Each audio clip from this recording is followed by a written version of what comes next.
जय माता दी। दिव्या वाणी के सभी साधकों का स्वागत है। पिछले अध्याय में हमने देखा कि कैसे मां चामुंडा ने चंड और मुंड का विनाश किया। आज के इस अष्टम अध्याय में आप एक ऐसी चुनौती के बारे में सुनेंगे जिसने देवताओं को भी चिंता में डाल दिया था। रक्त बीज का वध। एक ऐसा असुर जिसकी रक्त की एक बूंद धरती पर गिरते ही एक नया असुर पैदा कर देती थी। आइए जानते हैं मां ने इस असंभव कार्य को कैसे संभव किया। ऋषि बोले, चंड और मुंड के मारे जाने पर राजा शुंभ का क्रोध 7वें आसमान पर पहुंच गया। उसने अपनी पूरी सैन्य शक्ति को युद्ध में झोंक दिया। उसने उदायुध कुल के 86 सेनापति और कंभु कुल के 84 सेनापतियों को कूच करने का आदेश दिया। असुरों की वह विशाल सेना समुद्र की लहरों की तरह देवी की ओर बढ़ी। असुरों की बढ़ती संख्या देख देवताओं की रक्षा के लिए ब्रह्मा, शिव, कार्तिकेय, विष्णु और इंद्र की शक्तियां उनके शरीर से निकलकर देवी की सहायता के लिए युद्ध भूमि में आई। ब्रह्मा की शक्ति ब्रह्माणी हंस पर सवार होकर आई। शिव की शक्ति माहेश्वरी वृषभ पर त्रिशूल लेकर प्रकट हुई। कार्तिकेय की शक्ति कौमारी मयूर पर आरूढ़ होकर आई। भगवान विष्णु की शक्ति वैष्णवी गरुड़ पर और वराही वराह रूप में आई। इंद्र की शक्ति इंद्री ऐरावत हाथी पर आई। भगवान शिव ने स्वयं देवी के पास जाकर कहा, मेरी प्रसन्नता के लिए आप इन असुरों का शीघ्र वध करें। जब बाकी असुर भागने लगे तब महाअसुर रक्त बीज युद्ध में आया। उसे ये वरदान प्राप्त था कि यदि उसके शरीर से रक्त की एक भी बूंद धरती पर गिरेगी तो तुरंत उसी के समान बलशाली एक नया रक्त बीज खड़ा हो जाएगा। जैसे ही चामुंडा ने उस पर प्रहार किया, उसके रक्त से हजारों रक्त बीज पैदा हो गए। पूरा आकाश और पृथ्वी रक्त बीजों से भर गई। देवता भयभीत हो गए।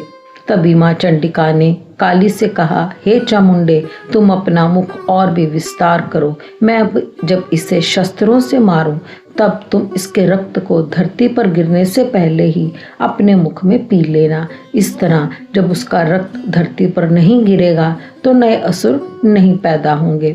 मां काली ने वैसा ही किया। उन्होंने रक्त बीज का सारा रक्त पी लिया और उसके शरीर से निकलने वाले नए असुरों को भी चबा डाला।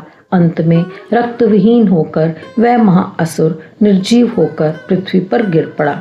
देवताओं में हर्ष की लहर दौड़ गई।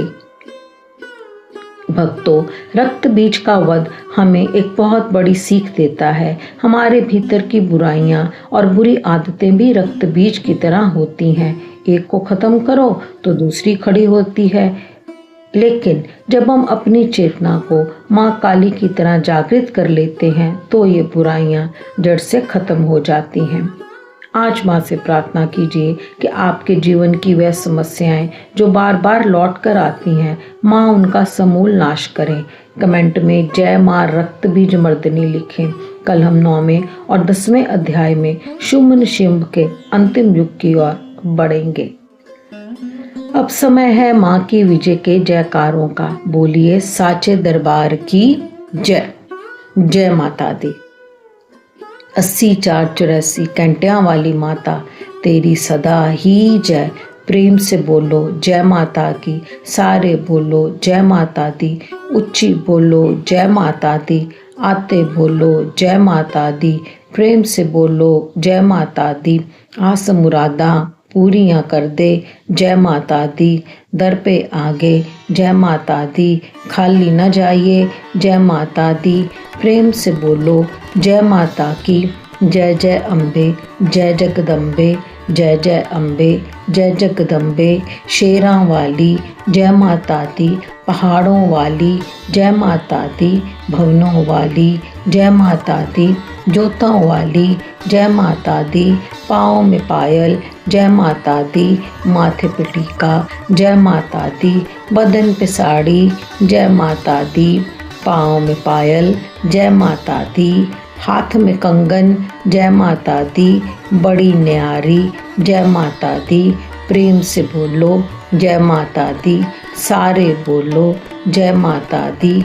आस मुरादा पूरियां कर दे हे महामाई, तेरा आशीर्वाद, तेरी कृपा सबके ऊपर बनी रहे। तू सबको सुख, संपत्ति, धन, उत्तम स्वास्थ्य, विद्या और सभी गुणों से परिपूर्ण कर।